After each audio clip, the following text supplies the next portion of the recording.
Đây là bạn bắt xong cái bệnh này nha, bắt xong cái bệnh của nó rồi đó. Bây giờ mình chỉnh lên là 115 á, mình hàng thử rồi.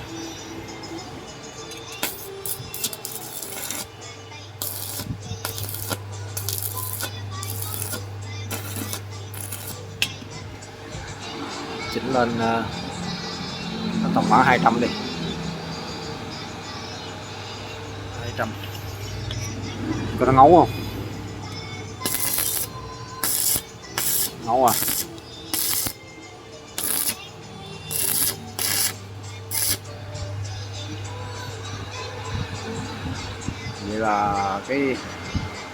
Vậy là xong kết thúc clip này nha mọi người.